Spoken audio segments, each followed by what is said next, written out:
Hi, everyone.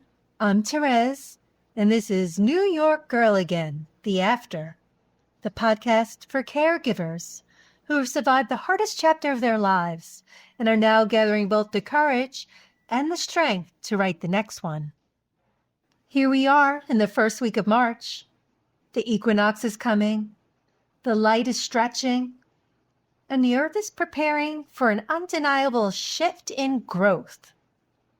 Nature doesn't ask for permission to change seasons, but you have to give your consent. Spring is coming. The question is, will you join it? March is strange. It's not winter. It's not spring. It's thaw. And thawing isn't glamorous. It's muddy. It's uneven. It's unpredictable.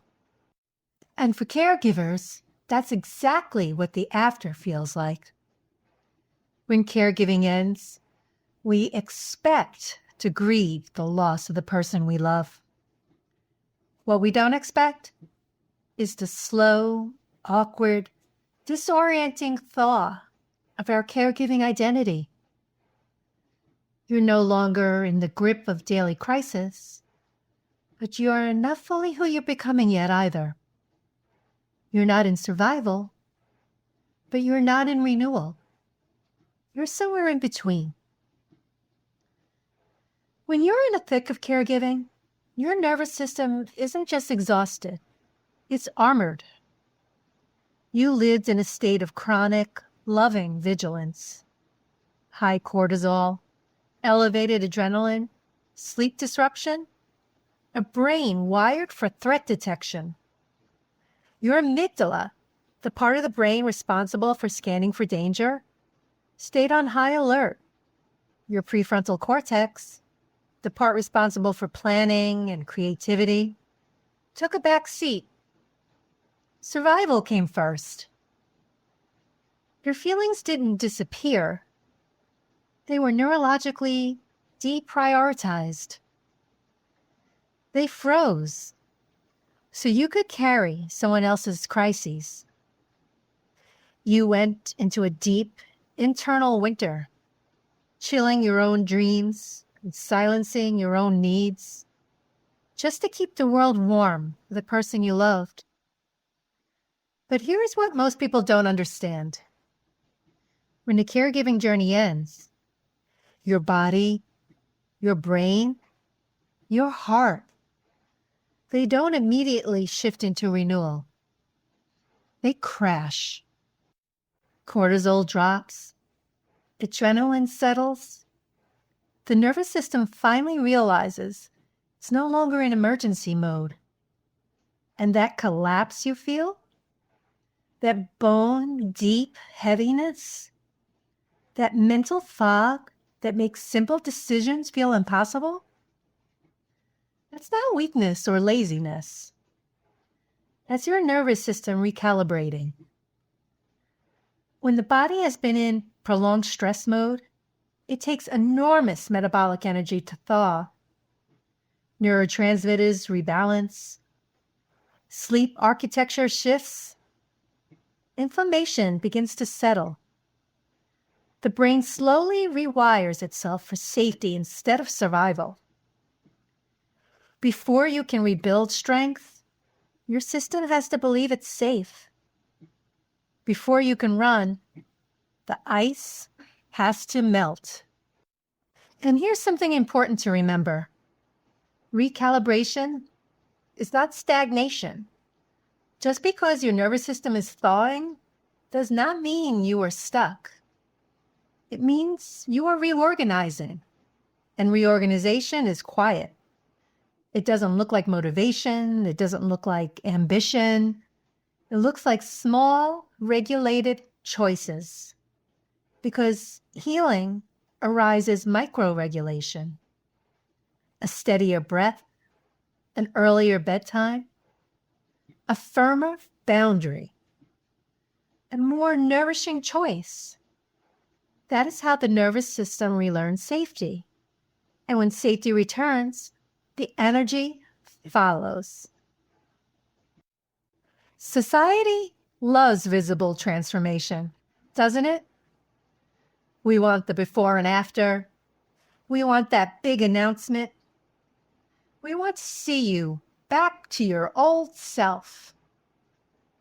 But nature doesn't rush. Why should we? Before a single green bud appears, there is invisible strengthening happening underground. Roots deepen, systems stabilize, sap begins to move. What if your march isn't about blooming? What if it's about structural integrity? Spring doesn't arrive with a trumpet. It arrives in inches of light. One slightly warmer morning, one patch of grass pushing through frost, one bird that decides to sing before the others. And your own spring will look like that too. Not dramatic, but subtle. Maybe you're drinking more water than you were 3 months ago. Maybe you're doing one 15-second plank each morning. Maybe you're saying no without over-explaining it. Maybe you're sitting with your grief instead of numbing it. Maybe you're walking outside for 10 minutes without worrying or feeling guilty. Those are not small things. There is something about winter that is so protective, isn't there? In winter, no one expects you to bloom. You can hide your exhaustion. You can hide your grief. You can hide the dreams you put on pause. Winter has nothing of you except endurance. But spring is exposure. To bloom is to be visible. And visibility after caregiving can feel terrifying. Because when you step forward again, when you start lifting those weights, or dating, or building something new, or laughing loudly, there is a quiet voice that whispers, "Is this allowed? Is it too soon? Who am I to be happy?" But here is something we caregivers really need to understand. Choosing to live fully after loss is not betrayal to your loved one. It is legacy. You didn't survive the hardest chapter of your life just to permanently reduce yourself. You are allowed to outgrow the version of you that was built for crisis. Don't force the bloom. Just give the thaw your consent. Let the mud happen.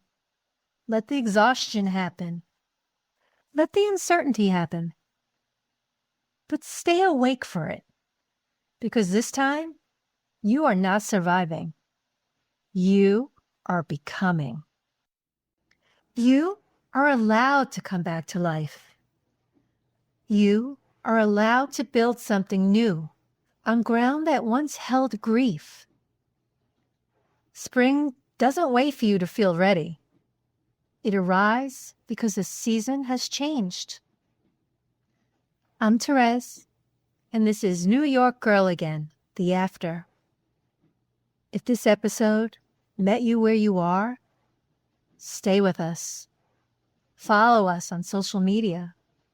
Join our growing community on NewYorkGirlAgain.com. And please share this episode with someone who is still thawing. And remember, this is not the bloom. This is the ground breaking open. And you get to decide what grows there.